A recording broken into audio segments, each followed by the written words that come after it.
ప్రభునందు ప్రియులకు యేసుక్రీస్తు నామములు శుభములు తెలియజేయుచున్నాం. ఈ దినము హెబ్రోన్ క్యాలెండర్ వాగ్దానము. వ్యర్థుడు ఇక నీ మధ్యను సంచరింపడు. నహూము గ్రంథం 1వ అధ్యాయం 15వ చరణంలో దేవుడు యోధాను గురించి ఈ మాటలు తెలియజేస్తూ ఉంటున్నాడు. ప్రియమైనటువంటి దేవుని ప్రజలారా, దేవుడు మరి తన దాసుడైనటువంటి నహూము ద్వారా యోధాకు ఈ మాటలు తెలియజేస్తూ ఉంటున్నాడు. కనుక దేవుని యొక్క శుభవార్తను చాటించేటువంటి వారు మరి పర్వతముల మీద వారి పాదములు ఎంతో సుందరములై ఉంటువని దేవుడు సెలవిస్తుంటున్నాడు. ప్రియమైనటువంటి దేవుని ప్రజలారా, వ్యర్థుడు ఇక నీ మధ్య సంచరింపడు అని ప్రభు తన యొక్క మాటలు తెలియజేస్తున్నాడు.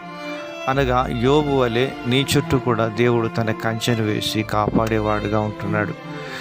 దేవుని వాక్యంలో రాయబడి ఉంటున్నది, ఇశ్రాయేలును కాపాడు దేవుడు కునుకడు నిద్రపోడు అని దేవుని వాక్యంలో రాయబడింది. ప్రియమైనటువంటి దేవుని ప్రజలారా, దేవుడు మనకు ఆశ్రయము దుర్గమునై ఉంటున్నాడని మనము ఎరగవలసినటువంటి వారంగా ఉంటున్నాం. కనుక దేవుడు నీ చుట్టూ తన భద్రతను కాపుదలను అనుగ్రహించాలి అంటే యెహోవా యందు భయభక్తులు గల వారి చుట్టూ ఆయన దూత కావలి ఉండి వారిని రక్షించును అని బైబిల్ సెలవిస్తుంది.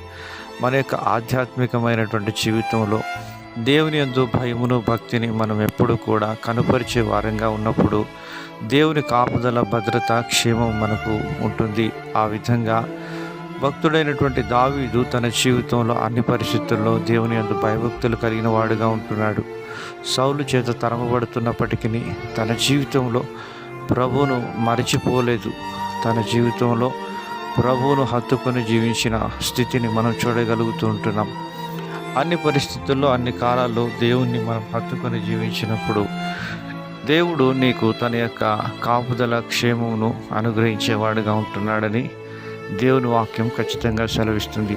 ప్రియమైనటువంటి దేవుని ప్రజలారా, ఎటువంటి సమస్యల గుండా నీవు వెళ్తున్నప్పటికీ దేవుడు నీ యొక్క సమస్యను నుంచి నేను విడిపించి నీకు క్షేమమును అభివృద్ధిని ఆశీర్వాదాన్ని ఇవ్వడానికి ఆయన సిద్ధంగా ఉంటున్నాడు.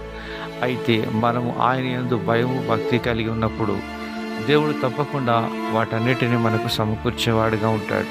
కనుక దావీదు సమస్తం పోగొట్టుకున్నప్పటికీ తిరిగి సమస్తాన్ని సంపాదించుకున్నట్లుగా మొదటి సమూయేలు గ్రంథంలో మనం చూడగలుగుతున్నాం. ప్రియమైనటువంటి దేవుని ప్రజలారా, కనుక వ్యర్థుడు నీ మధ్య సంచరించకుండా దేవుడు మరి సంపూర్ణమైనటువంటి కృపను అనుగ్రహించి నీకు సహాయం చేసేవాడుగా ఉంటాడు. అలాగన నీ జీవితంలో దేవుని ఆశీర్వాదం నువ్వు కలిగి ఉండాలంటే భక్తుడైనటువంటి దావీదు చూపించిన ఆత్మీయమైనటువంటి ఆ మాదిరిని మనం కూడా అనుసరించినప్పుడు దేవుడు దావీదుకు చూపిన ఆ శాశ్వతమైన కృపను నీకును నీ కుటుంబమునకు చూపి నిన్ను ఆశీర్వదించి దీవించి కాపాడును గాక.